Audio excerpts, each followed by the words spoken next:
자, 한 주 동안 창업자 여러분의 심장을 뛰어한 가장 핫한 이슈를 골라 아무도 이야기하지 않는 뉴스의 뒷얘기를 털겠습니다. 어떻게 턴다고요? 탈탈 털죠. 네, 하드코어 뉴스 깨기 시간 썰전을 지향하는 하지만 향입니다. 썰전 아니죠? 아유, 큰일 나죠. 네, 스타트업 팟캐스트 비욘드 스타트업에 오신 것을 환영하고요. 전 이한종입니다. 이은세입니다. 주식회사 그랜마찬의 구교일입니다. 와우! 오랜만에 20대 창업자를 모셨습니다. 네. 뭔가 파릇파릇합니다, 분위기가. 뭔가 에너지가 달라요. 에너지가. 저희도 아직 30대잖아요. 아, 그럼요. 네. 그럼요. 그 아주 구차하게 붙잡고 있죠, 30대를. 이제 비욘드 스타트업도 어느덧 30번째 시간이네요. 진짜예요. 30번째. 30번째. 시간 진짜 빨리 가고 또 뭔가 더 책임이 생기는 것 같아요. 왜냐하면 20대는 사실 보통은 아직은 하고 싶은 거에 더 집중을 할 만한 때고 30살이 되면서 뭔가 그래도 이제 조금 어른이 돼가는 시기인 것 같아서 그러니까 지금까지는 약간 저희가 이것저것 많이 이렇게 하고 싶은 대로 했지만 앞으로는 조금 뭐 열심히 했습니다만 앞으로는 조금 더 들으시는 분들 봐주시는 분들 위해서 좀 신경을 더 많이 써야 되겠다 이런 생각도 하게 되는 것 같아요. 네.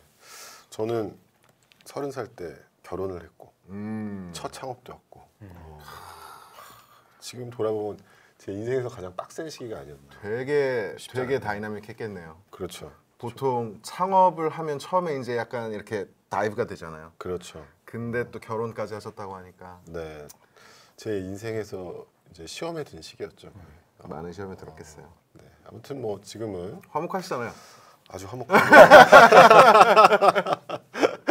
안녕하세요 사모님. 말씀 많이 듣고 있습니다. 네. 자, 여기까지만 하고요. 왜 좋잖아요. 좋아요. 요새 아주 좋아요. 그럼. 좋습니다. 이제 둘째가 태어나가지고. 축하드립니다. 네네. 자, 오늘 방송해야죠. 네. 구교일 대표님, 오늘 방송의 제목은 사내 식당을 한 평에 담다. 그랜마찬 오피스의 구교일 대표 이렇게 적어봤습니다. 어떠신가요?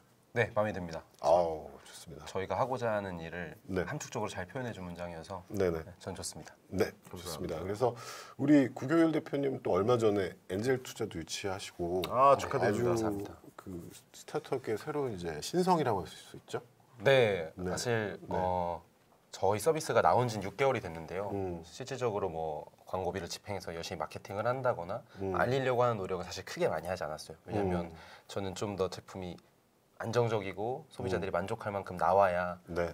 그래서 홍보했을 때 더 효과적이라고 생각을 했고 그래야 저도 소비자분들이나 저희 서비스 사용해 주시는 유저분들한테 부끄러움이 없다고 생각을 했거든요. 네. 그래서 조급해하지 않고 6개월 꾹꾹 참아서 이제는 좀 2019년에는 날개를 달아야겠다 생각을 하고 준비를 하고 오늘 이 자리도 나온 겁니다. 훌륭합니다. 자, 우리 그랜마찬 오피스의 어떤 아이템, 네. 비즈니스 모델, 뭐 스케일러빌리티 이런 여러 가지 중요한 요소들은 좀 나중에 다뤄보고요. 저희 방송은 또 인문학적 성찰을 지향하는 방송입니다. 네네, 저도 인문학 좋아합니다. 인문학 좋죠. 그래서 우리 구교일 대표님의 삶에 대해서 관찰해 보면서 어떤 인문학적 성찰을 해보는 시간입니다. 키워드 오브 구교일's life. 빠밤. 네. 이건 몰랐던 거라. 이거 우리 빨리 효과를 뭔가 해야 되는데 지금. 그리고 대원이 이제 만들어줄 때 좀 됐는데 안 만들어주네. 아니 이거 우리가 장만해야 돼요. 장만을 뭐 어쨌든. 네네. 자, 우리 구교일 대표님의 라이프에 있어서 이제 어떤 한 변곡점이라고 하잖아요. 그렇죠. 터닝 포인트라고도 하고요. 네. 그렇죠.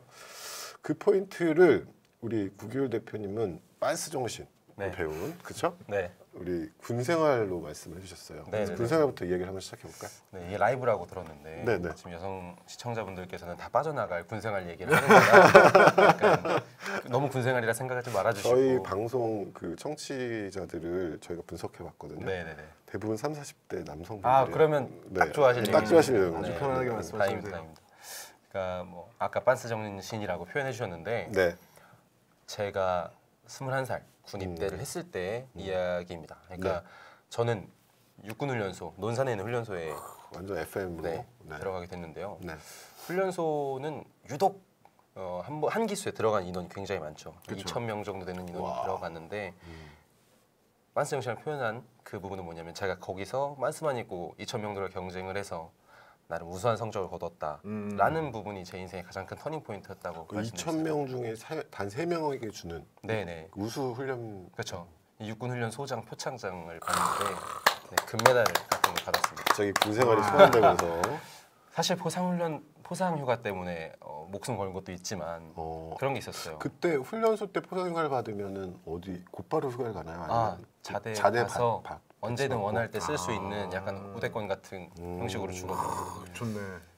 그렇죠. 약간 그런 게 있었어요. 저는 초중고 제 유년기를 쭉 포함해서 네. 대학 생활까지도 음. 한 번도 1등을 해보자라는 생각을 별로 해본 적이 없었거든요. 그러니까 약간 10%만 들자 이런 안정주의가 좀 있었어요. 내가 1등은 할 수 없지만 우수하게는 살아야 하니 한 전체 10%만 하자. 서연고 스카이 가지 말고 대학도 서울 탑10만 가자. 뭐 이런 식이었거든요.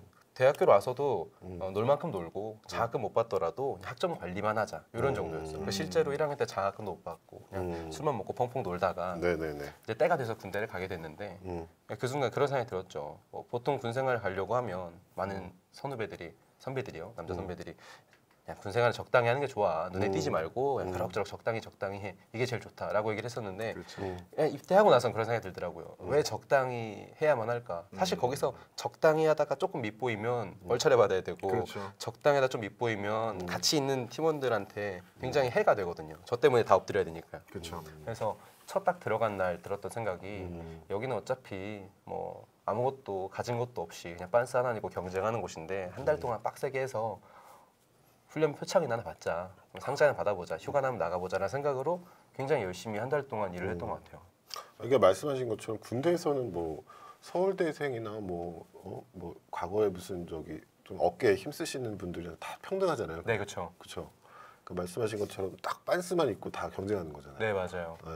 그때 막 마라톤 같이 하는 거 있잖아요. 뭐 3km 이렇게 뛰는 네네네. 체력 단련이 있었는데 그 트라이애슬론이라고 뭐 철인 3종 경기 하는 형이 있었어요. 와우. 그때 같이 들어온 기수에 있었는데 그 형이 1등을 하고 제가 2등을 하고 이런 식으로 제가 무언가 전부 다 최선을 뭐 1등을 할 수는 없지만 굉장히 다양한 사람들이 있었거든요. 근데 그 안에서 경쟁을 하다 보니까 그래도 내가 좀 뒤처지지 않는구나 뭐 이런 경험들도 많이 느끼게 됐죠. 그러니까 상식적으로 생각해 보면 그 철인 3종 경기 뛰시던 분이 표창을 받아야 되는 거 아닌가요? 그러니까 체력이 있으니까. 그렇죠. 근데 체력은 그 형이 1등을 했더라도 그 형이 사격은 조금 못하더라고요. 아, 뭐 이런 사격. 것들이 있었고 뭐 다른 힘 좋은 형들도 어떤 대회에서 다른 어떤 안에 내부에서 하는 경쟁에서 우수한 상을 받더라도 그 안에선 다양한 평가들이 존재하거든요. 네. 사람이라는 건 어떤 하나의 특정 영역만 가지고 평가하는 것이 아니다 보니까 사실 저한테 있어서 거기서 받았던 가장 좋은 평가는 좀 평소의 모습이었던 것 같아요. 저는 그 군생활 훈련소에 있으면서 사실 가장 평범한 역할을 맡고 있었거든요. 각자 주어진 역할에 있어서는요. 원래는 거기서도 가장 높은 자리에 있는 훈련병도 한 명 처음에 정하고 가는데 보통은 그 친구가 받게 되거든요. 뭐 보시는 분들은 아실지 모르겠지만 대대장 훈련병, 뭐 연대장 훈련병 이런 게 있는데 그 연대장 훈련병이 원래 그 표창장을 받는 게 보통이에요. 왜냐면 2,000명 중에 연대장 훈련병을 딱 3명 뽑거든요. 예, 그럼 그 친구들 원래 받아야 통상적인데 저는 한 분단장? 그러니까 반장 정도 하는 급이었어요. 그 친구가 뭐 거의 한 도를 1등을 하고 있다면요. 근데 네. 제가 받게 되는 어떤 그런 경험이 있었죠. 그러니까 대한민국의 남자들이면 군대를 다 가는데 군대 이거 그냥 적당히 하다가 네. 전문용어로 전문용어 안 쓰겠습니다. 아무튼 그러다가 이제 가는데 그거를 이제 하나의 스스로에 대한 자신감을 정확하게 획득하는 경험으로 또 승화시킨 거잖아요. 네, 맞아요. 아주 훌륭합니다. 그래서 그렇게 회복된 자신감을 바탕으로 이제 다시 학생이 돼서 네, 학생 회장이 되네요. 네 맞아요. 와우.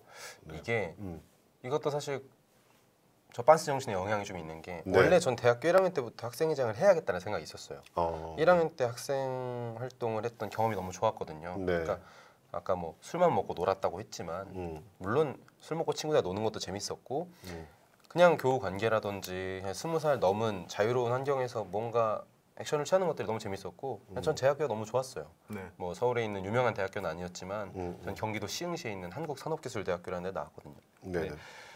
근데 사실 1학년을 마치고 저한테 2학년 1학기 한 학기를 더 다닐 수 있는 시간이 있었어요. 네. 근데 그때 현실적인 생각이 사실 많이 들더라고요. 학교는 좋은 건 맞는데 여기 졸업해서 내가 좀 제대로 취업은 할 수 있을까? 네임밸류 많이 떨어지고 내가 성적도 많이 안 좋은데 내가 뭐 최소한 대기업은 갈 수 있을까? 당시엔 이런 생각을 많이 했어요. 그러면서 좀 회피하는 마음이 들었거든요. 그래서 그때 원래 어떤 결정을 했냐면 학점을 제가 원래 보통 21학점, 20학점 이렇게 됐잖아요. 제가 그때 14학점을 신청을 했어요. 저희는 학점만큼 돈을 내거든요. 14학점을 신청을 하고 1학년 때 못 들었던 학점이 낮았던 과목들 재수강만 하고 약간 세탁해서 원래는 군대 갔다 와서 미국으로 특례 입학 그 편입을 하려고 했었어요. 막 알아봤었거든요. 그럼 약간 세탁을 할 수 있지 않을까. 그렇죠. 서울에 있는 탑10은 못 가도 약간 조지아 대학교 나왔대 이러면 걔를 뛰어넘는 거죠. 뭔가 넘는 것 같잖아요. 그래서 군대 들어갔을 때 원래 그런 마음을 갖고 들어갔어요. 군 생활하는 동안 토플 공부해가지고 점수만 맞춰서 나오자. 그래서 다음 스텝은 그렇게 밟아 나가자라고 생각을 했는데 저 때 이제 수상하고 군 생활을 쭉 이어가면서 아 내가 왜 도망가야 되지? 라는 생각을 했었어요. 그러니까 학벌이나 뭐나 이런 것도 중요하지만 학력도 중요하고 다른 어떤 것들도 중요하지만 나 어쨌든 맨몸으로 경쟁해서 이겼던 사람이니까 나 산업기술대학교 졸업하고 시장에 나와도 나 충분히 값어치 있는 사람 할 수 있다 이런 생각이 들어서 원래 내가 하고 싶었던 거 다시 하자라는 생각을 가지고 학생회장을 준비했죠. 그래서 3학년 때 학생회장 하게 됐어요. 학생회장 되게 리더십 있으셨을 것 같아요. 저는 좀 서번트 리더십이라고 하는 걸 지향하는데 보통 이렇게 앞에서 끌고 가는 친구보다는 약간 뒤에서 밀어주는 역할을 좀 좋아하는 편이에요. 좋습니다. 네. 21세기 리더십은 서번트 리더십. 아 정말요? 감사합니다. 약간 그게 그럴 수 있어요. 그게 네. 안 때리면서 갈구는 느낌이라서 어떻게 보면 그러니까 고급 기술이죠. 네. 사실. 네. 근데 이거 이제 뭐 영어를 써서 좀 그렇지만 defining moment라고 그러잖아요. 자기가 이제 어떤 딱 캐릭터인지 어떤 사람인지를 딱 자극하게 되고 확 바뀌는 그런 순간이 다 누구나 있는 것 같은데 얘기를 들어보면 말씀을 들어보면 그 우리 방송에서 자주 얘기하는 근데 그분이 워낙에 훌륭한 말씀을 많이 하셔서 그래요. 그 스티브 잡스가 그런 말 했거든요. Jobs. 네, 그 세상이 너보다 똑똑한 사람에 의해서 만들어지지 않았다는 걸 네가 딱 깨달으면 그 전으로는 다시 못 돌아간다 그랬거든요.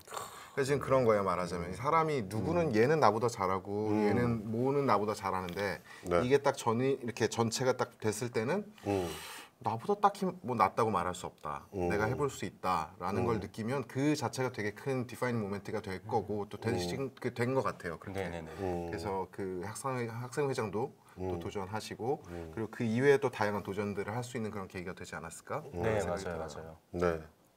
그래서 우리 이 빤스 정신으로 무장한 구교일 대표님이 이제 대학교 4학년 때 창업론 수업을 듣게 되죠. 네네네. 네, 창업론 수업에서 거기서 또 이 빤스 정신이 발휘가 돼가지고 네.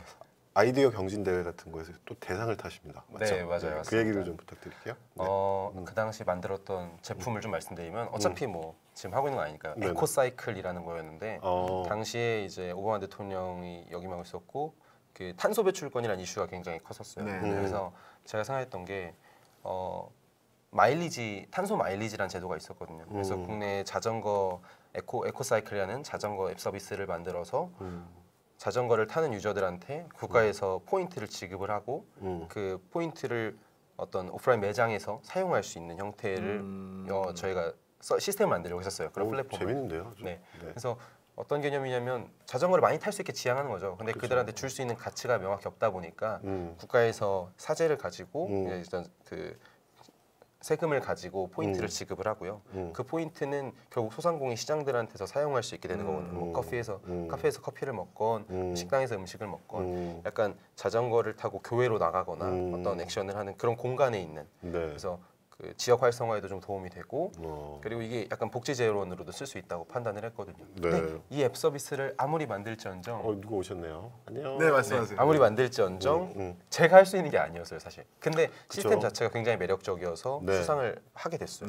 되게 멋있어요. 실제로 이게 광주인가 어떤 시에서 시범 사업으로 하고 있더라고요. 최근에 이제 어디다 검색하다 보니까. 네, 저도 그 생각나요. 요새 제가 이제 운전하고 다니면 라디오에서 제일 많이 나오는 계속 반복적으로 나오는 것 중에 하나가 아마 계속해서 얘기를 하게 힘을 쓰고 있겠죠 누군가가. 그러니까 그런 거 있더라고. 뭐 휴가 뭐 이렇게 동료 제도 그런 게 생겼어요. 맞아요. 휴가를 가면 1년에 40만 원까지 나라에서 20만 원 매칭해주고 회사에서 20만 원 매칭해줘서 포인트를 주는데 그거를 이제 정부가 하는 몰에서 사용할 수 있는 거예요. 그러니까 그런 말하자면 모델이잖아요. 네, 맞아요. 그런 거죠. 맞아요. 근데 이제 당시에는 그런 개념이 아예 시장에 없었던 거고 정부에 그런 계획이 없었던 거고 네. 그 충분히 할 만한 거죠. 대학교 4학년생이 이제 하기엔 좀 어려운 아이템이지만 아이템 자체가 상당히 매력적이네요, 진짜. 네, 저도 네. 의미 있는 일이라고 생각했어요. 맞습니다. 말이 맞습니다. 되잖아요. 네네네네.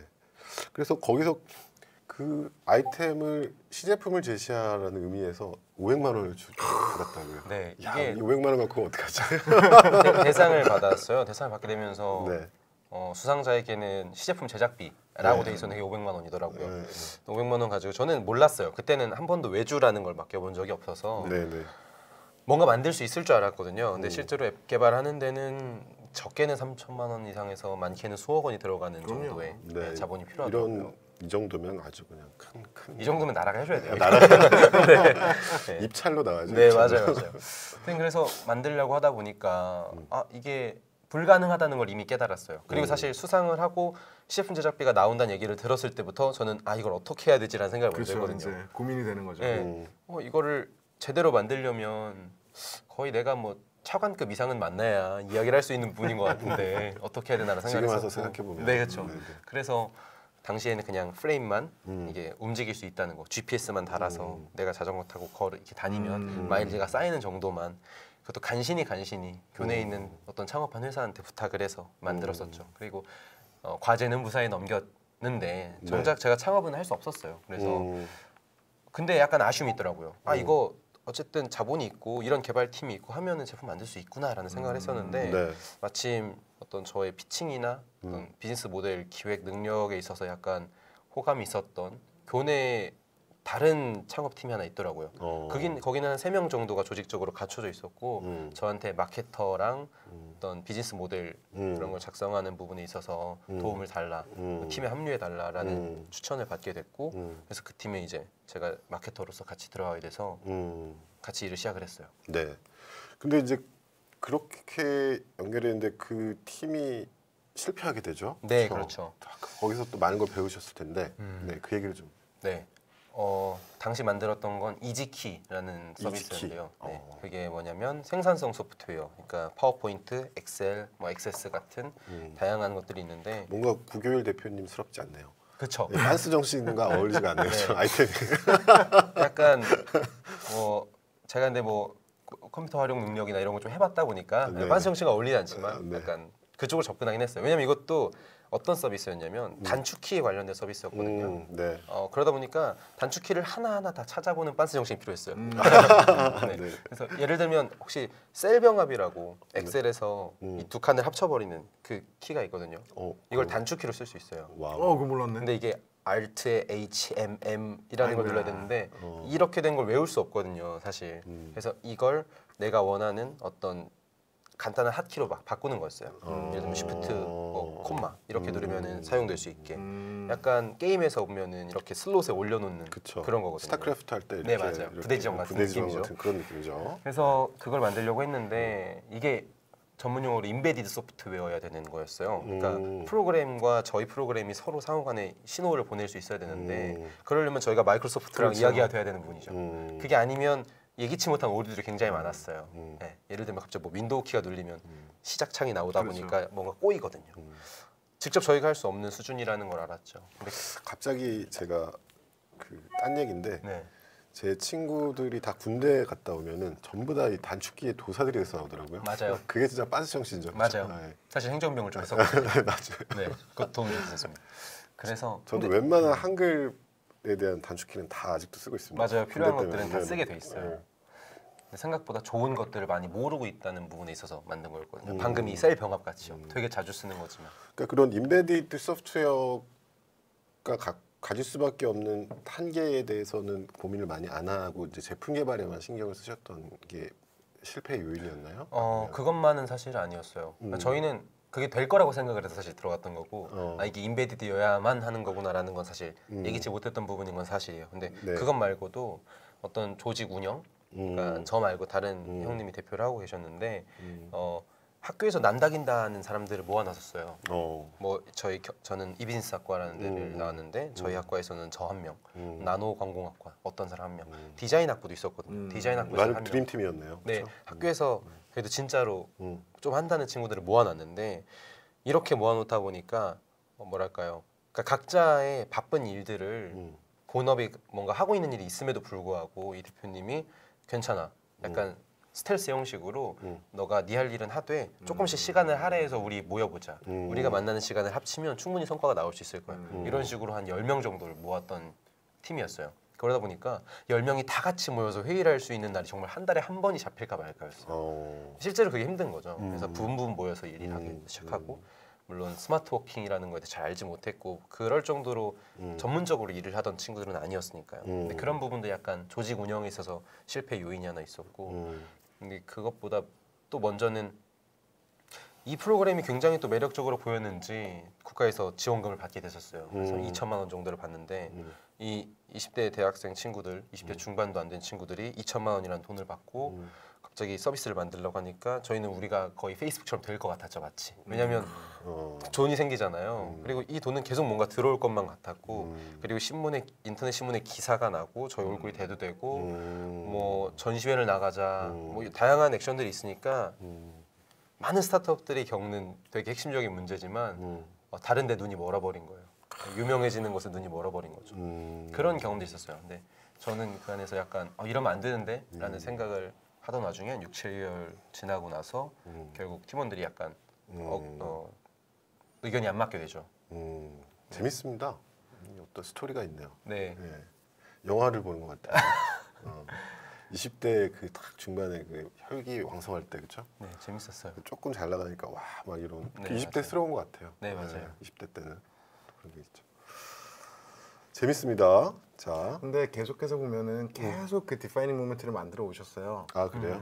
네, 그렇죠. 계속해서 뭐 군대부터 시작해가지고 학생회장 하시면서 또 첫 번째 창업하시면서 계속해서 이제 뭔가를 시도를 해보고 거기서 내가 이거 되네 안 되네를 계속해서 느껴온 거란 말이에요. 맞아요. 그게 되게 중요한 것 같아요. 그러니까 예를 들면 뭐 저도 누군가를 이렇게 뭐 뽑거나 하게 되면 뭐 어쨌든 레주메를 보잖아요. 그 뭐라 그러죠? 이력서를 보게 되는데 네. 저는 근데 A 받은 사람들을 그렇게 좋아하지 않는 편이에요. 뭐 맞고 네. 틀리고가 있을 수 있겠지만 네. 왜냐하면 사실 제가 저랑 잘 맞고 저랑 잘 맞는 상황에서 성과를 잘 내는 사람들은 뭔가를 이렇게 계속해서 시도를 해보면서 되는 것도 있고 안 되는 것도 있고 왜 되고 왜 안 되고를 계속해서 체득을 해온 사람들이거든요. 근데 그런 사람들이 보통 A를 맞기에는 시간이 조금 부족해요.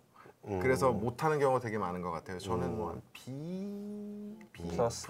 B, C는 좀 곤란해요. 그거는 좀 게으를 수도 있고 뭐 여러 가지 이유가 있으니까. 근데 하여튼 그런 뭐 어쨌든 다른 얘기로 좀 빠졌지만 그런 디파이닝 모멘트를 계속 잘 대학생 때 만들어 오신 거가 되게 중요한 것 같아요. 이거 사실 또 대학교 졸업하고 나면은 쉽지 않은 일이거든요. 그렇죠. 그러니까 그런 어떤 대학교라는 환경과 혹은 군대라는 환경과 거기서 허용되는 어떤 행위들의 범위 그 범위를 되게 잘 활용해 오신 것 같다는 생각이 들어요. 좋습니다. 그래가지고 이제 그 팀원과 이제 좀 약간 해서 혼자 이제 네. 네, 팀을 해산해야 되는 시즌이 왔었고 네, 대표님께서는 창업을 이어가기 위해서 다른 서비스를 약간 겹쳐서 만드셨거든요. 그러다 보니까 팀원들이 그 부분에 있어서 약간 아쉬운 점이 있었어요. 그래서 제가 이제 대표님께 그러면 그 일에 전념하시고 여긴 제가 뒷수습하겠다라고 얘기를 하고 내보내고 제가 이 정리를 했어요. 얼마 남지 않은 돈을 서로 나눠 갖고 지금 줄 수 있는 건 이거밖에 없으니까 왜냐면 그동안 급여도 없이 다 일을 했었거든요. 그리고 나는 다음 창업을 할 거다. 대신 내가 만약 그때 다음 창업을 했을 때 내 제품이 괜찮다 생각을 하면 내가 다시 연락을 해서 모이게 할 테니까 그때 다시 만나자 얘기를 하고 해산을 했어요. 그리고 들었던 생각이 아까 말씀드렸던 디파이닝 모멘트라고 하셨던 부분 중에 제 어떤 좌우명 같은 게 핏하게 맞을지 모르겠지만 저는 원래 좀 주어진 환경의 최선의 선택 이게 제 좌우명이거든요. 팀은 해산됐고 그럼 내가 이 상황에서 최선의 선택은 무엇이냐? 내가 느꼈던 것들을 바탕으로 다음 서비스를 이어나가야겠다라고 생각을 했어요. 그래서 내 손 안에서 할 수 없는 서비스를 하는 거는 리스크가 굉장히 크다라고 판단을 했고 내 자취의 경력 그리고 어떤 내가 학생회장 하면서 느껴보면서 봤던 것들 어떤 시장의 니즈들을 바탕으로 1인 가구를 위한 이제 반찬 배달 서비스라는 걸 하려고 서비스 음. 런칭을 했어요. 그래서 그때 만들었던 게 그랜마찬이고요. 음. 요거를 테스트해보기 위해서 앱을 못 만드니까 그 타이폼이라고 설문지 만드는 그게 있어요. 그거를 가지고 주문서만 만들어서 제가 저희 학교 페이스북 그 페이지에 올렸어요. 요청을 해가지고 자취하는 친구들 있으면 반찬 5개 17,000원 해가지고 집 앞에 갖다 줄 테니까 필요한 사람 있으면 어플라이해라 해가지고 그랜마찬이라는 이름으로 올렸습니다. 사업자도 되지 않고요. 근데 생각보다 수요가 있더라고요. 그래도 한 100만 원씩은 계속 이렇게 거래가 생기는 정도로 됐거든요. 이게 매일매일 하는 게 아니라 일주일에 한 번. 어떻게 보면은 그때는 사실 핫하지 않았던 서브스크립션 모델을 그 당시에 약간 해봤었어요. 그렇죠. 그런 네. 거죠. 훌륭하네요. 그래서 저희가 만들 수 없으니까 동네 반찬 가게 아주머니한테 그 동네에서 제일 맛있는 집을 제가 찾아다녔거든요. 그래서 내가 벌크로 살 테니까 좀 싸게 팔아달라 얘기를 해서 그분한테 벌크로 받아가지고 제 자취방에 와서 비닐장갑 끼고 이렇게 소분해서 담는 거예요. 반찬통에. 훌륭합니다. 네, 전 그런 거 참 좋아해요. 박수. 감사합니다. 그래서 한국산업기술대학교에서 서비스를 하다가 제가 이제 안산에 있는 한양대 에리카에 있는 그 학생회 측에도 연락을 해서 너네도 복지 서비스 같은 거 필요하지 않느냐. 네 이력에 한 줄은 남겨야지. 원래 보통 그런 니즈들이 있거든요. 저는 항상 구매자와 소비자를 나눠서 보는데 그 서비스를 이용해 줄 수 있는, 홍보해 줄 수 있는 사람의 니즈도 맞춰줘야 되잖아요. 그렇죠. 예, 자기 경력에 있을 때 자취하는 친구들을 위해서 우리는 반찬 배달 서비스 같은 거를 제휴를 했었어. 이런 경험을 남겨주기 위해서 요청을 했죠. 그래서 한국산업기술대학교, 한양대 에리카, 안산대학교, 인하공전 이렇게 4개 대학교에 제가 요청을 해서 운영을 했었어요. 한 3개월 정도를 아니죠, 한 2달 정도 방학 시즌 그때 맞춰서 딱 쭉 했었는데 매출은 나지만 적자 보는 상황이죠. 왜냐하면 그때 이제 뭐 소카 같은 거 빌려가지고 배송을 하는데 그렇죠. 자취방들은 골목골목에 있다 보니까 뭐 하나를 찾는데 길게는 30분이 걸린 적도 있었어요. 한 집 찾는데. 그렇겠죠. 네, 저는 전문가가 아니거든요. 그래서 그때 느꼈던 게 배달하는 사람들은 그 지역의 배달 전문가가 하는 게 맞고 반찬을 만드는 사람들은 그럼 반찬 전문을 만드는 사람이 맞고 그럼 나는 플랫폼 만들어야겠다라고 해서 이 테스트를 바탕으로 이제 진짜로 회사를 설립하고 동네 반찬 가게랑 배달 대행사랑 이렇게 이어줄 수 있는 그런 서비스를 만들었어요. 반찬계의 배달의 민족 같은 네. 느낌으로 만들었었죠. 와, 훌륭한데요. 진짜. 나름 제가 꾸준히 네. 이야기해온 제 스토리라서. 근데 거기서 그 사업이 실패가 한 건 아니죠. 아니에요. 그러니까 방금 말씀드린 그랜마찬 말씀이시죠.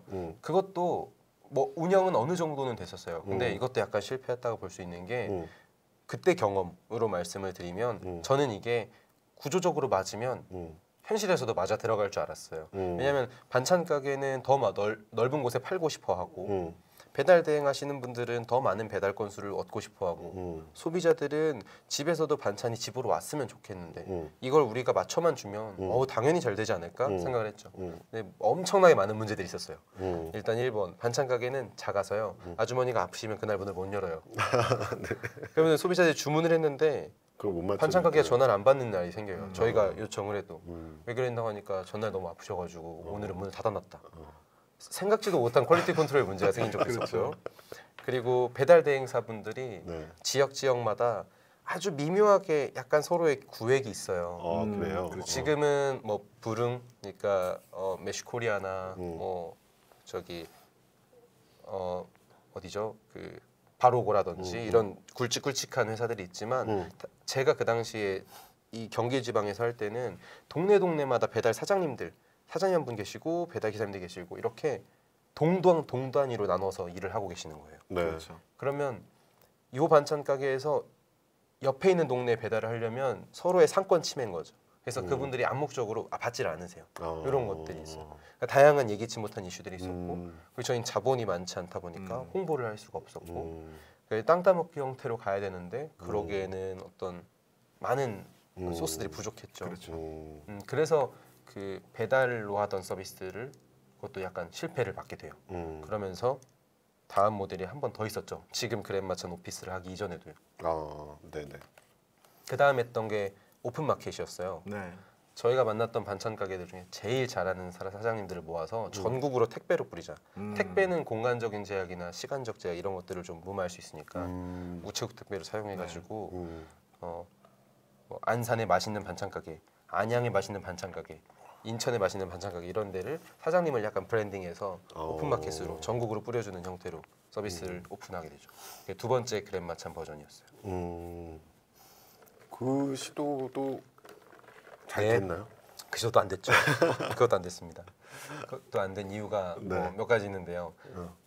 이렇게 되면 아까 소상공인 아주 작은 반찬 가게 사장님한테는 이 서비스를 제한할 수가 없었어요. 그래서 안타깝지만 그래도 조금 인원이 한 5명, 6명 규모도 한 20평 정도 되는 지역마다 좀 잘 나가는 반찬 가게들이 있거든요. 그렇죠. 그런 데랑 이제 시작을 했었어요.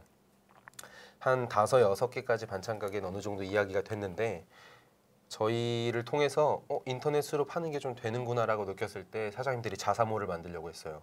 아, 네, 그게 생각보다 많이 어려운 건 아니거든요. 그렇죠. 그래서 다른 방향을 통해 자사모를 만들려고 하신 분도 계셨고 저희가 여러 반찬 가게들을 만나보고 해보려 했지만 이미 자사모를 가지고 계신 분들도 있었어요. 그런 분이 있었고요. 다음은 물류인데 일반 택배를 사용하다 보니까 주문을 막 한 이틀 전에 해야 다음 날에 조리해서 그날에 보내고 그 다음 날에 도착하는 즉석 식품을 제공하기에는 약간 신선도의 측면에서 좀 떨어진 부분들이 있었고요. 그게 뭐 반찬이라는 게 원래 냉장고에 넣어놓고 먹는 거다 보니까 식품에 문제가 있는 건 아니지만 고객님들 입장에서는 어제 만든 게 오늘 도착 이런 브랜딩이랑 그렇죠. 이틀 전에 만든 게 오늘 오후에 도착 이런 거랑 완전 다르거든요. 그럼요. 거기서 서비스의 매력도가 좀 뚝 떨어지는 게 있었어요. 네. 저는 동네마다 맛있는 어떤 나의 고향의 맛, 약간 전라도 음식, 경상도 음식 이런 걸 제공해주면 만족할 만한 서비스, 만족할 만한 시장이 되겠다고 생각을 했었거든요. 근데 오퍼레이션 했을 때는 실제 그런 부분들이 많이 아쉬웠고 또 소상공인 분들이다 보니까 수익률 면에서도 저희한테 수수료를 주기에 많이 이렇게 저희가 이렇게 쉐어를 받지 못했거든요. 운영하는데 좀 어려움이 있어서 그것도 역시나 서비스를 종료하게 됐어요. 그러시다가 이제 홀로 가산인가요? 네. 네. 가산에 있는 쓰레기통을 뒤지게 됩니다. 네. 그냥 그렇게만 말하면 제가 망해서 쓰레기통을 뒤져서 뭘 주워 먹는 사람 같이 되는데 그렇게까지 막 했던 건 아니에요. 저도 되게 이거는 은유적인 표현입니다. 네. 네네. 맞아요. 쓰레기통을 뒤진 건 사실입니다. 네네. 이건 사실입니다. 네. 그때 오픈마켓을 할 때 있던 친구들이 누구냐면 그 전에 아까 단축키 소프트웨어 할 때 제가 거기서 디자인하는 친구 2명을 같이 데리고 와서 여기서 이제 시작했던 거거든요. 그 친구들 설득을 해서 저희 팀원으로 만들어가지고 운영을 했었는데 어떻게 보면 저랑 되게 오랜 시간 일을 하게 됐었잖아요. 네. 그 친구들은 디자인을 했고 프로그래밍 개발을 하던 친구인데 어떻게 보면 저희 스타트업을 하다 보면 아시겠지만 잡다한 일 다 하게 되거든요. 그렇죠. 네, 디자인하는 친구가 사진 촬영도 해야 되고 뭐 프로그래밍 하던 친구가 막 뭐 포장하는 게 있으면 같이 도와주기도 해야 되고 많은 어떤 다른 액션들을 하다 보니까 사실 그 친구들은 좀 더 전문적인 영역으로 자신의 방향성을 좀 찾고 싶었던 것 같아요. 저는 비즈니스를 원래 배우던 사람이니까 어떻게 보면 어떤 경험이나 다 저한테는 되게 큰 자산이 될 수 있지만 전문적인 직군을 가지고 있는 친구들은 그걸 딥하게 들어가는 게 더 의미 있는 시간일 수 있거든요. 그렇죠. 그래서 뭐 네. 서로 의가 상하고 이렇게 해서 헤어진 건 아니고요. 좋은 방향을 가져가기 위해서 친구들 5명 있었는데 다 작별을 하게 되고 그 친구들을 이제 보내주게 되죠. 그리고 저 혼자서 아직 폐업을 하기 직전인지라 생각보다 서류 처리할 게 엄청 많더라고요. 그런 많은 것들이. 그리고 기존에 저희 서비스에 등록돼 있던 사장님들한테도 약간 사과의 말씀과 더불어서 우리 이렇게 서비스 종료하게 됐습니다. 이런 연락도 드려야 되고요. 그런 과정을 한 2달 정도 운영을 하면서 이제 혼자 밥 먹는 시간이 많아졌어요. 그러다 보니까 편의점 도시락을 좀 많이 먹었는데 이 편의점 도시락이 편의점 도시락 관계자분들께 죄송하지만 먹는 그런 체감적인 느낌이 약간 좋지는 않았어요. 그렇죠. 음식 맛이 없거나 퀄리티가 떨어진다는 얘기가 아니라 그냥 감성적인 측면에서. 전에는 더 그랬죠. 네. 지금은 그래도 많이 맞아요. 올라왔지만, 높아졌죠. 네. 예전에는 정말 더 그랬는데 그래서 도시락을 먹을 때 약간 내가 왜 혼자서 도대체 무슨 부경을 누리겠다고 이러고 있는가 약간 그런 점까지 다다랐던 것 같아요. 그리고 도시락을 사러 가면 꼭 저만 사러 온 게 아니거든요. 네, 맞아요. 늦게 가면 또 없어요. 다 팔리고. 그러면서 약간 그들과 연민의 감정도 교류하고 너도 나와 갖고. 네, 맞아요. 그러면서 도시락이 없어서 김밥과 컵라면을 고르는 내 모습을 보면서 왜 진짜 왜 이렇게 살아야 되는가라는 생각을 했고 야. 직장인들의 점심시간에 대해서 그때 약간 깊게 고민을 했었어요. 우리 말고도 다른 스타트업도 실패를 맛본다면 우리 같은 경험을 나 같은 경험을 할 테고 그렇지 않더라도 바쁘면 컵라면 먹고 편의점 도시락 먹고 이런 일들이 생길 텐데 다 먹고 살자고 하는 짓인데 왜 잘 못 먹고 사는가라는 생각을 했었거든요. 그래서 상당히 근원적인 질문이네요. 네. 다 먹고 살자고 하는 짓인데 왜 못 먹고 살까? 저희 티셔츠 옛날에 티셔츠에도 등에 써 있던 게 다 먹고 살자고 하는 짓인데였어요. 아, 저희 회사 티셔츠에서. 어디서 본 것 같아요. 네. 그래서 네. 그 경험 때문에 다음 서비스를 생각하게 됐죠. 직장인들을 위한 도시락 서비스를 해보자. 그러니까 직장인들을 위한 식사를 대체할 만한 서비스를 만들어 보자라고 생각을 했고요. 그래서 시장을 알기 위해서 저랑 편의점 도시락 같이 구매하러 오신 분들한테도 말 걸어서 왜 지금 바빠서 이거 드시냐 뭐 이런 질문도 하고 좀 이상한 놈 보긴 하지만 빤스 정신 네 맞아요. 살아있습니다. 또 들어와요. 빤스 정신. 무조건 물어보는 거예요. 그렇죠. 물어보고 그러면 얼마나 먹는가 이걸 파악하기 위해서 편의점 도시락 나가는 개수도 세활해보고 알바생분께도 물어보고 뭐 그러다가 이제 쓰레기통까지 뒤지게 된 거예요. 공유 오피스나 어떤 입주사 공용 공간에는 외부인도 출입할 수 있는 곳들이 있거든요. 거기 탕비실 쓰레기통 분리수거함 같은 데를 봤었죠. 플라스틱 분리수거를 봤는데 편의점 도시락 용기는 딱 보면 알거든요. 정말 수북히 쌓여 있어요. 그래서 입구에 들어가지도 않아서 막 삐져나올 정도로 쌓여 있는 곳들도 생각보다 많아요. 아 이건 수요가 분명히 있다. 그럼 편의점 도시락보다 직장인들이 만족할 만한 어떤 것을 만들어주면 이건 충분히 서비스가 될 거고 그냥 이 비전과 밸류 자체에서도 굉장히 의미가 있다라고 생각을 했어요. 그때는 약간 사명감을 안고 시작했던 것 같아요. 와, 네네. 내가 이들의 삶을 바꿔줄게. 예, 맞아요. 정말 그거였어요. 24시간 중에 1시간은 내가 책임지겠다. 이런 생각을 가지고 시작했거든요. 그러네요. 자, 여기서 잠깐 우리 또 전문가의 어떤 시선이 좀 필요할 텐데요. 아, 전가요? 네네. 전문가가. 네. 네. 저희 3명 있습니다. 근데 네. 좀 그런 생각이 들어요.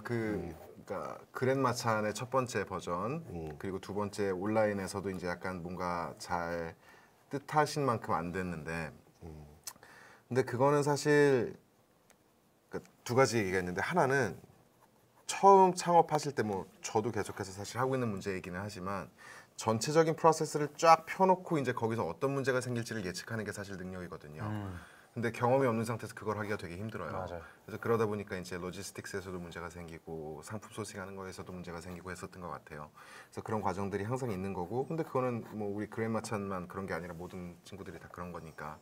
그래서 그런 과정을 잘 겪어오셨다는 생각이 들고, 또 하나는 만약에 그러면 그게 문제가 잘 해결이 됐으면 잘 성장하실 수 있었을까라는 생각도 해보는데, 근데 그래도 조금 어려웠을 것 같다는 생각이 들어요. 왜냐하면 첫 번째는 그러니까 완전 유명하신 분들은 말씀하신 것처럼 자체적으로 뭔가를 하고 계셨을 거고, 그럼 그거보다 조금 더 도움이 필요하신 분들을 대상으로 뭔가를 했어야 되는데, 그럼 이분들을 브랜딩하는데 굉장한 자원이 소비가 됐어야만 했을 거예요. 그리고 이분들을 브랜딩해서 성공을 했을 때, 그러면 소비자 입장에서 보면, 자 이분이 만드는 예를 들면 갓김치는 너무 맛있는데 10,000원이에요. 만약에 뭐 다른 오픈마켓에서 파는 갓김치는 그거보다 뭐 조금 맛은 없는 것 같은데 9,000원이에요. 그럼 대부분은 9,000원짜리 사거든요. 그러니까 그런 쪽에 있어서 약간 그게 또 중요한 게 충분한 규모의 어떤 매출이 나와야지 또 규모가 생겨서 가격도 계속 떨어뜨릴 수 있고 하는 건데 그런 측면에서 조금 한계성이 있지 않았을까라는 뭔가 오지랖 같은 느낌도 좀 있어서 그래서 그때 경험을 잘 오히려 활용하셔서 지금 이쪽으로 잘 넘어오시고 계신 거가 훨씬 더 좋은 어떤 형태가 되지 않을까라는 생각이 저는 들어서 그런 생각을 하면서 듣고 있었어요. 저는 뭐 말씀하실 게 있나요? 아니, 약간 네. 좀 놀랐어요. 진짜 확실히 전문가님이시구나 느낀 게 실제로 제가 그 이후에 느꼈던 게 그거였어요. 아, 빨리 망하길 잘했다. 그것만이 문제가 아니었거든요. 정말로. 그렇죠. 마켓 사이즈라든지 그러니까 그런 게 있는 것 같아요. 이건 F&B 서비스잖아요. F&B 서비스는 사실 음식이 하는 게 다가 아니었어요. 저는 느꼈던 건 그것보다 더 부수적인 것들이 훨씬 더 큰 구매 결정 영향력을 가지고 있더라고요. 지금 그랜마찬 오피스를 하면서도 느끼는 거지만 서비스에 닿는 어떤 과정이 훨씬 더 중요하고 그리고 안정성을 봤을 때 음식의 맛만 가지고 어떤 경쟁을 하겠다고 하는 건 비즈니스적인 면에서 봤을 때는 되게 위험한 방법이었어요. 실제로 말씀하신 대로 가격 경쟁력 가지고 밀려버리면 수요가 확 차이 나는 경우도 그렇죠. 있고 그러면 만약에 저희가 그전 사업을 했다면 마켓을 쪼개서 정말 극히 일부의 고객들만 대상으로 서비스했을 테고 약간 좀비 기업이 됐을 수도 있다는 생각을 했었어요. 그래서 빨리 망하기 잘했다는 생각을 했었거든요. 실제로. 그래서 그거는 뭔가 망했다기보다 시장에서 시장이 어떤 속성을 가지고 있는지를 조금 느껴보는 맞아요. 그런 단계로 아마 활용을 하시고 계시지 않을까 네, 맞아요. 라는 생각이 들어요. 저는 이제 한 두 가지 포인트인데 또 인문학을 지향하는 방송이라 인문학적으로 좀 보면 네.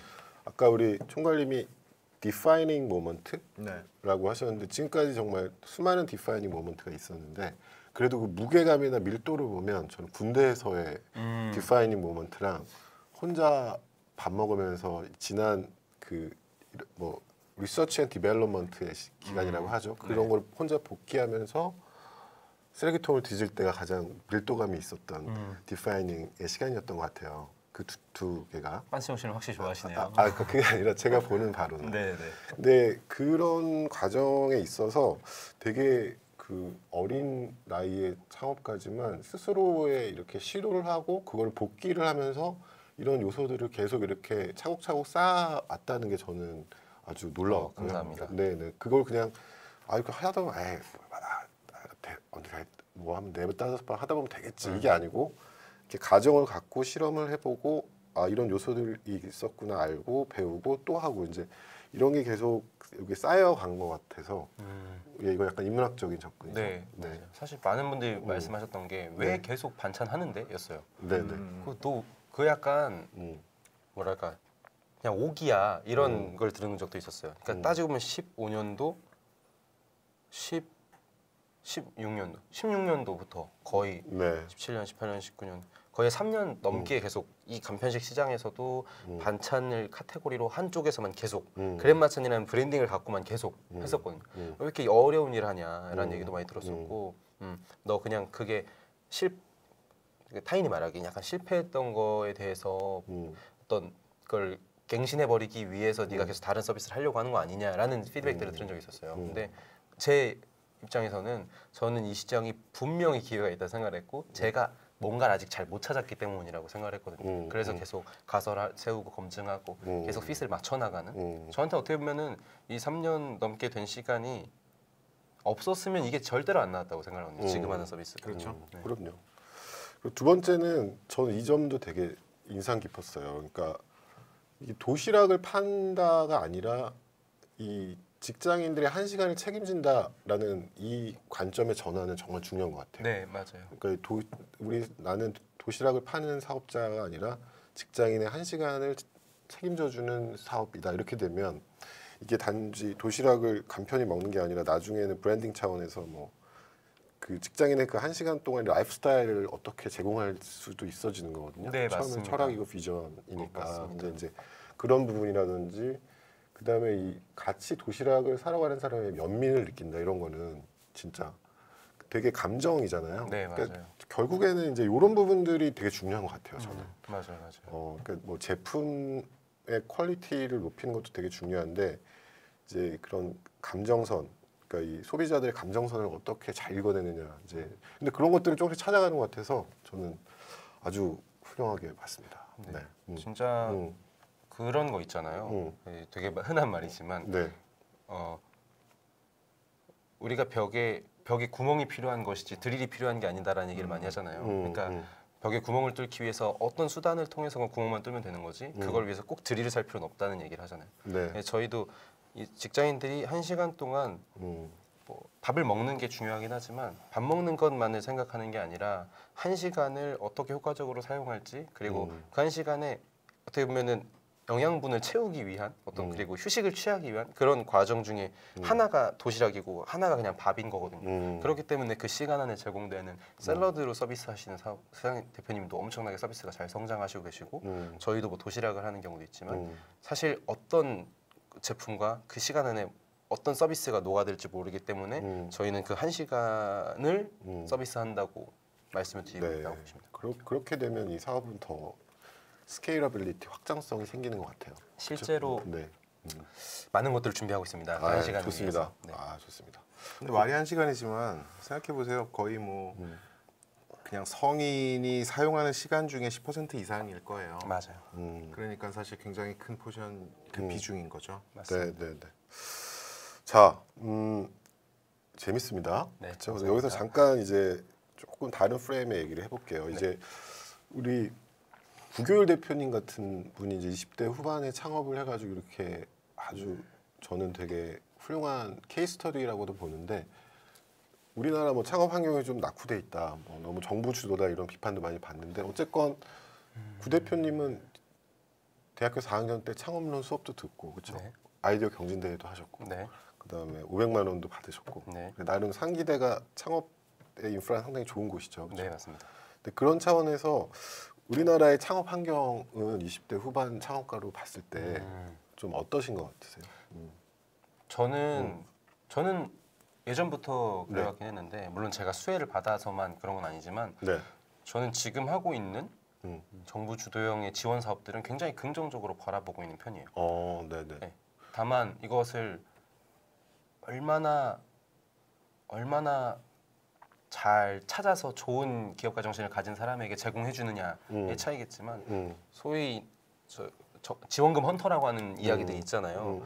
근데 그건 너무 안타까운 사실이죠. 근데 모든 정책이 그것을 100% 온전하게 활용할 사람들만 수혜를 받을 수는 없다고 생각을 해요. 근데 그 부분에 있어서는 분명 리스크 포인트긴 하지만 저는 굉장히 많은 지원이 됐거든요.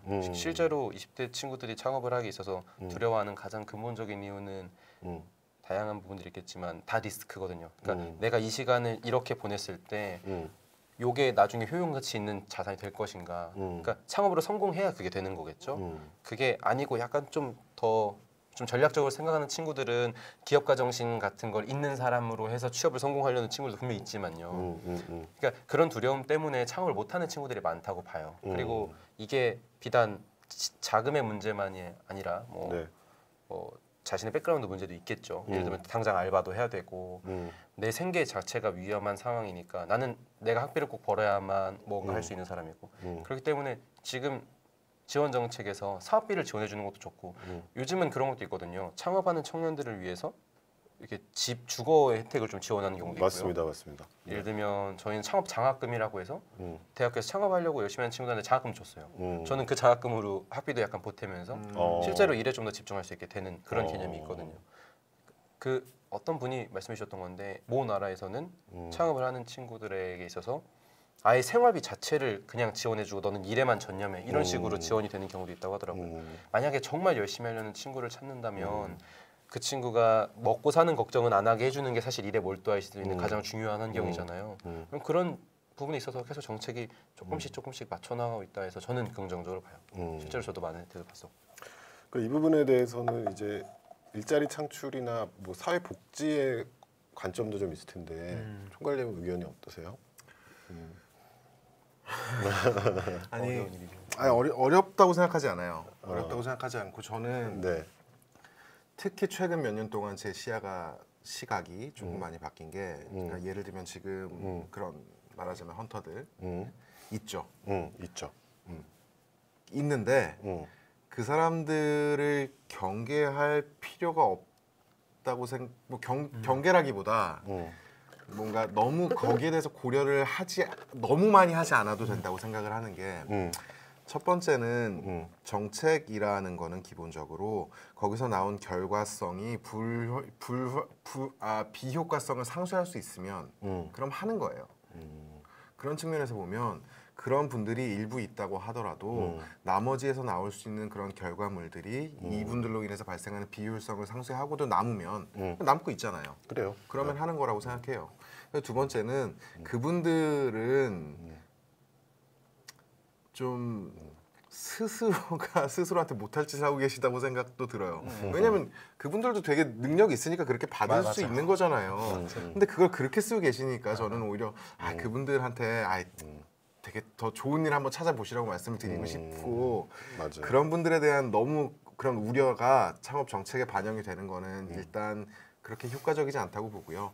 또 하나는 우리도 몇 번 얘기를 했지만 정책이라는 거는 기본적으로 그러니까 저변을 넓히기 위한 거죠. 그렇죠. 그리고 잘하는 분들은 민간의 영역으로 넘어가서 거기서 잘하시면 돼요. 근데 여기는 그런 자원이 없고 아직은 그런 자원을 어떻게 이렇게 얻을지 모르시는 분들을 위해서 베이스를 만들어주는 역할로 국가가 있고 정책이 있는 거잖아요. 네. 그런 차원에서 저는 사실은 좋다, 잘하고 있다라고 생각을 하고 다만 그러니까 조금 아쉬운 거는 라이프 사이클이 있잖아요. 그러니까 창업을 해서 어느 정도 이렇게 가고 하는 것들에서 조금 더 정교하게 뭔가 트랙이 잘 될 수 있고 그래서 이 정도가 됐으면 다음 기를 지원하고 약간 이제 역할은 줄어드는 그런 형태가 됐으면 좋겠다고 항상 생각을 하고 있는데 그렇게 가시려고 또 노력을 요새 많이 하고 계세요. 그래서 그렇기 때문에 뭐 아주 좋은 방향으로 하고 계시다 저는 생각을 합니다. 문세 총괄님 생각이 많이 바뀌셨어요. 예전에 다르셨나 보네요. 예전에는 아주 다른 관점이셨는데. 그렇죠. 저는 시장주의자거든요. 기본적으로. 제가 조금 보태기라면 제가 딱 그 예인 것 같아요. 지원 사업을 한 2번 정도 받았었거든요. 사업비로 받은 적도 있었고 R&D로 받은 적도 있었고 그 자금이 있어서 테스트를 해보고 부딪혀 봤었어요. 그러다 네. 보니까 이 서비스까지 나왔고 그래서 이제는 민간에서 이제 투자를 받게 된 거거든요. 이게 넘어가는 예의라고 그렇죠. 볼 수 있죠. 네, 네. 그런 관점에서 보면 우리 구교일 대표가 저는 아주 석세스풀 케이스 스터디 같아요. 그래서 감사합니다. 예, 앞으로 더 잘 되셔가지고 네. 좀비들이 이제 이 시장을 무너뜨리지 않게. 네. 아니 근데 그거는 사실 앞서 나가고 있는 사람들은 신경 쓸 거 아니에요. 맞아요. 그냥 그런 조그만 부분이 있는 거예요. 네, 네. 그리고 이게 민간에는 없나요? 민간에도 있어요. 그렇죠. 그러니까 사실은 그렇죠. 그거는 어떤 전체 중에 하나지 너무 거기에 대해서 집중할 필요는 사실 없다고 생각해요. 그리고 그러고 싶어서 그러지 않는 분들도 분명히 있을 거예요. 그러니까 진짜로 서비스가 더 잘 되었으면 좋겠는데 아직 방향을 못 찾았기 때문에 계속 거기 머물러 있는 그럼요. 거겠지만 그러다 넘어오는 거니까요. 약간 오지랖이었습니다. 아니 근데 저는 정말로 너무 잘하고 계시다고 생각해요. 그리고 사실 뭐 정권하고 상관없이 정책을 하시는 분들은 잘하고 싶어 하시고 잘못하는 걸 경계하시고 하는 방향성을 가지고 항상 고민 많이 하시잖아요. 네. 그러다 보니까 저는 정책인데 생각해보죠. 5천 명을 대상으로 하는 정책이란 말이에요. 모든 정책이라는 건 우리나라에 있는 거 5천 명이니까 5천 명을 대상으로 하는 거잖아요. 그럼 그 중에 일부에서는 비효율이 발생할 수밖에 없다고 생각해요. 근데 이 비효율을 가지고 전체를 이제 싸잡아서 얘기를 하기 시작을 하면 그거는 저는 좀 지양하지 말아야 되는 방향, 지양해야 되는 방향이라고 생각합니다. 네, 우리 비판하신 분들 구교일 대표님 같은 분도 계십니다. 네. 비판하려면 얼마든지 할 수 있어요. 근데 저는 그 비판을 하는 조건이 첫 번째, 자기도 창업해보고 비판해야 된다. 그거 되게 좋은 얘기. 맞는 말. 그거 안 되면은 뭐 얘기하지 말아라라고 좀 얘기하고 싶은 면도 있어요. 자, 이제 사내 식당을 한 평에 담다 그랜 마찬의 구교일 대표님 방송 마지막 순서입니다. 비전에 대해서. 저희 비전이요. 아까 말씀드린 것처럼 이제 시간이랑 프레임워크로 접근을 하면 이제 정말 확장성 있게 도시락 말고 여러 가지 아이템도 생각하게 될 거고, 그렇죠? 네. 네. 제가 직장인 점심 시간을 쭉 보면서 느꼈던 어떤 많은 이슈들이 있었는데요. 그걸 좀 하나씩 나열해 보면서 말씀을 드리면 일단 가장 기본적으로 느끼는 문제가 가격적인 부분이에요. 근데 이 가격이 왜 높게 올라갔느냐라고 따지면 많은 분들이 아시겠지만 음식의 가격은 대부분 임대료를 베이스로 깔고 들어가게 되거든요. 그러니까 수요가 있는 곳은 비즈니스 센터들 뭐 혹은 강남권이나 어떤 판교, 분당 혹은 이렇게 오피스 타워들이 밀집되어 있는 공간이 실제로 수요들이 많잖아요. 그러다 보니까 거기에는 사람들이 많이 있게 되고 그러면 임대료가 올라가게 되죠. 왜냐하면 거기 있는 분들이 돈을 더 많이 벌 수 있게 됐다고 생각하니까요. 네. 그런 차원에서 가산에 있는 구내식당, 지하의 식당에 있는 곳들은 한 끼에 5,500원 하는데 강남에서 한 끼를 먹으려면 8,000원, 10,000원, 9,000원 이렇게 육박하는 경우들이 생겨요. 그러다 보면 가격적 부담을 많이 느끼고 있다라는 부분이 굉장히 아쉽게 느꼈었어요. 두 번째는 돈을 벌어야 하니까요. 소상공인분들도 어쩔 수 없이 수익을 거두셔야 하니까 수요가 있는 방향성을 맞춰서 시장이 형성이 되게 되거든요. 실제로 강남에 가보시면 아시겠지만 고깃집, 호프집 이렇게 회식을 하거나 식사를 겸할 수 있는 곳들이 많이 밀집되어 있어요. 삼겹살집이 무수히 많고 술집들이 굉장히 많죠. 거기에 어떤 식사를 하기 위해서 구내식당을 만드는 혹은 그냥 일반 백반집을 하시는 사장님들은 많이 안 계세요. 왜냐면은 한 고객님이 들어오셔서 마진을 거뒀을 때 실제 다른 서비스를 하는 것보다 마진율도 낮고 식사를 하시는 시간은 점심시간 한 번밖에 한정이 돼 있지 않다 보니까 그게 많은 수익률을 거두기 어렵거든요. 네. 그러다 보니까 호프집이 점심에 한식 뷔페를 하는 경우도 있고요. 뭐 이런 일들이 생겨요. 그러다 보니까 그 오피스 타워에 있는 많은 분들은 결국 굉장히 제한적인 환경에서밖에 음식을 고를 수가 없어요. 2주에 한 번은 꼭 같은 음식을 먹는다고 하시더라고요. 그리고 찌개류 어떤 한정적인 식사밖에 이용할 수 없다는 그러니까 제한적인 음식의 선택권 이 두 가지가 있었고요. 세 번째는 이제 시간적인 부분인데 그런 음식점도 사람이 줄을 서고 몰려요. 왜냐하면 너무 많은 어떤 비즈니스맨들이 거기 그렇죠. 직장인분들이 계시고 그에 반면에서 식사를 이용할 수 있는 공간은 한정적이고요. 음식점 중에서 맛있는 음식은 사람들이 당연히 몰리니 줄은 계속 서게 돼요. 근데 점심시간은 1시간밖에 안 주어지거든요. 실제로 높은 오피스 타워에 고층에 계신 분들은 엘리베이터를 타고 1층까지 오는데 15분 이상을 소요하는 경우도 있다고요. 보통 올라가는 엘리베이터를 타고 올라가거든요. 그래야 만석이 돼서 내려오니까요. 그래서 위에 계신 분들은 못하는 경우도 생겨요. 이게 제가 계속 리서치하면서 느꼈던 많은 부분들이거든요. 그러면 이 세 가지 비용의 문제, 그리고 메뉴 선택권의 문제, 그리고 이 시간의 문제, 이 세 가지 문제에 차관을 해서 저희는 그랜마슨 오피스를 운영을 하고 있어요.